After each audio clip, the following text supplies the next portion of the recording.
So, good morning friends. Today we are going to learn idioms. जो हमने already idioms पढ़ा था 1 to 10 पढ़ा था हमने, राइट? तो आज हम जो idioms पार्ट 2 में जो है हम लोग 11 से लेकर 20 तक पढ़ेंगे. So without wasting much of our time move on करते हैं हम लोग idioms पार्ट 2 पे. So the first idiom that we can see on the screen is Achilles heel. तो ये Achilles हिल जो होता है, ये देखें आप, जो Achilles हिल होता है, दिस Achilles हिल, इसका मतलब क्या होता है कि a small but fatal weakness, मतलब एक छोटी सी है लेकिन ऐसी कमजोरी है जो बहुत ही घातक है. फैटल मतलब क्या हो, बहुत घातक कमजोरी है. मतलब कमजोरी भले ही देखने में छोटी हो लेकिन वो कमजोरी इतनी छोटी भी नहीं है, मतलब बहुत घातक है, बहुत खतरनाक है. उसकी वजह से हमेशा आपको प्रॉब्लम होती है, राइट? लाइक जैसे पहले एग्जांपल देखें, English has always been my Achilles heel. जो इंग्लिश है, जैसे कई लोगों को इंग्लिश कमज़ोर होता है तो has always been my Achilles heel. कई लोगों का मैथ्स जो होता है has always been like their Achilles heel. हमेशा उनका Achilles हिल रहा है, मतलब हमेशा, मतलब ऐसा छोटा सा है लेकिन इतना कमज़ोर रहा है कि उसकी वजह से उनको बहुत दिक्कत हुई है, राइट? तो दिस इज़ कॉल्ड Achilles हिल.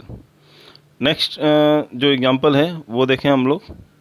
इसमें दिया है, though he was a good person, though he was a good person, हालांकि वो अच्छा व्यक्ति था, his short temper was his Achilles heel. उसका जो शॉर्ट टेम्पर देखो बहुत अच्छा था, सारी क्वालिटीज अच्छी थी, बट ये जो शॉर्ट टेम्पर वाला जो पार्ट है उसका, मतलब बहुत जल्दी गुस्सा आ जाता था, वॉज हिज Achilles हिल. मतलब वो उसका Achilles हिल था. मतलब यही एक छोटी सी प्रॉब्लम थी जिसकी वजह से बहुत ही ज़्यादा उसको नुकसान होता है. तो Achilles हिल मतलब ऐसी छोटी सी चीज़ जिसकी वजह से आपको नुकसान ज़्यादा होता है, जिसकी वजह से आपको प्रॉब्लम ज़्यादा होती है, राइट? नेक्स्ट मूव ऑन करते हैं हम लोग. नेक्स्ट जो हमारा इडियम है that is eye for an eye. मतलब आँख के बदले आँख, नाम से लग रहा है आँख के बदले आँख. तो आई फॉर एन आई का मतलब हो गया आँख के बदले आँख, मतलब टिट फॉर टैट. मतलब हम लोग हिंदी में बोलते हैं जैसे को तैसा. क्या बोलते हैं हम लोग हिंदी में? जैसे को तैसा, राइट? तो इसमें आप एक चीज़ ध्यान दें तो इसमें दिया हुआ है कि the solution for the problem was like eye for an I.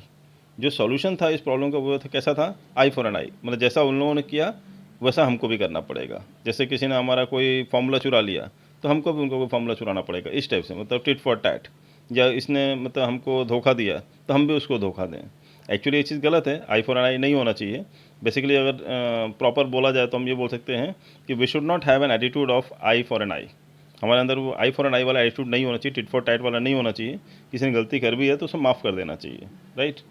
Next example देखें, never treat your loved ones. जिससे आप प्यार करते हो उसे कभी ऐसे ट्रीट नहीं करना चाहिए, व्यवहार नहीं करना चाहिए with I for an eye, मतलब टिट फॉर टैट.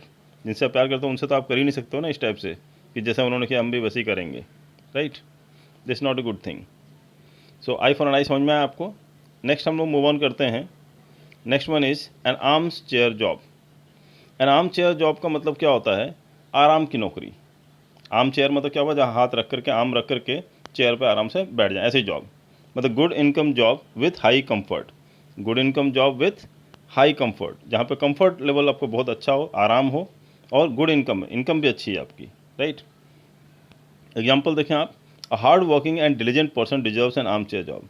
जो हार्ड वर्किंग पर्सन है, जो बहुत ही मेहनत करने वाला व्यक्ति है, या डिलीजेंट पर्सन मतलब जिसको एफर्ट बहुत ज़्यादा लगाता है, वही हार्ड वर्किंग कह लो आप, कि एफर्ट बहुत ज़्यादा लगाने वाला व्यक्ति जो है, deserves N armchair job. तो उसको कैसे मिलना चाहिए? एक आर्म चेयर जॉब को डिजर्व करता है वो, राइट? तो आर्म चेयर जॉब मतलब सुकून की ज़िंदगी, सुकून से पैसा, सुकून से ज़िंदगी.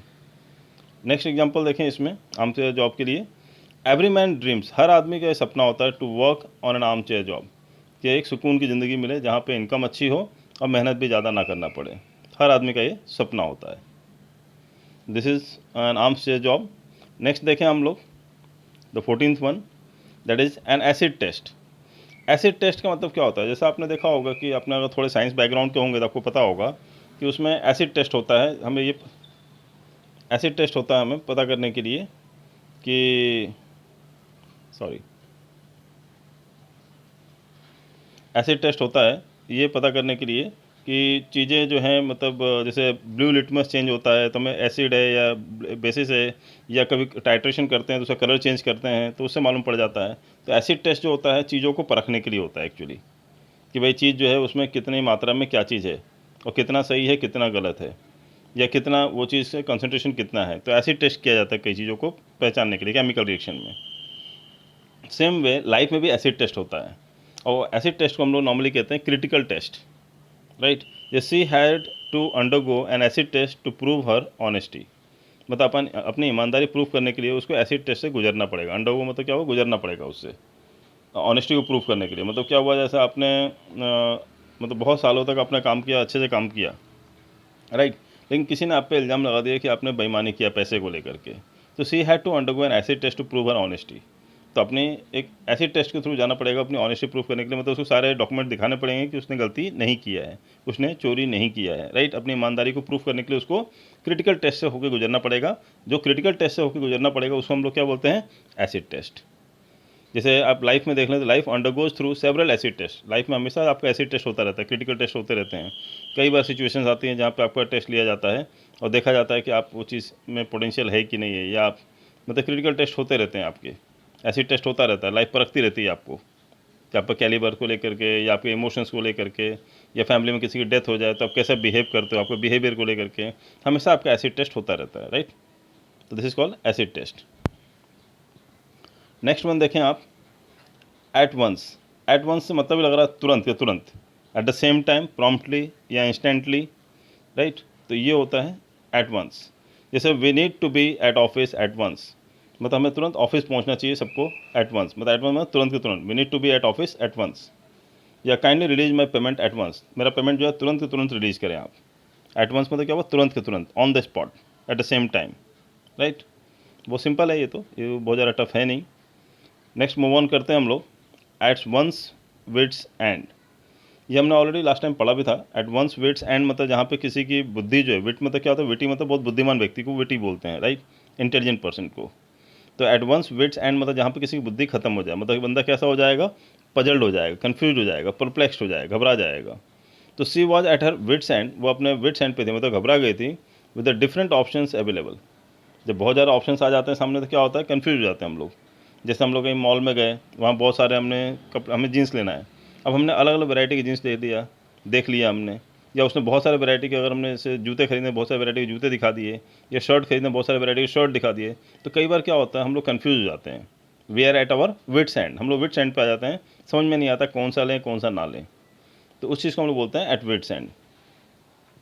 तो बहुत सारे ऑप्शन देखे क्या हो जाता है, विट्स एंड पे आ गए। नेक्स्ट एग्जाम्पल है, the arrangements to be made force him to be at his wits end.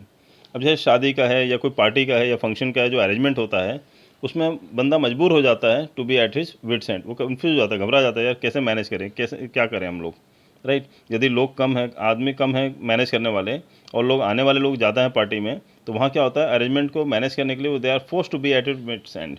वो कन्फ्यूज हो जाते हैं, पजल हो जाते हैं, यार कैसे करें हम लोग इतना manage, right. That is called at wits end. Next देखें हम लोग, apple pie order. Apple pie order का मतलब होता है in perfect order. Apple pie order का मतलब क्या होता है, in perfect order, right, in perfect order.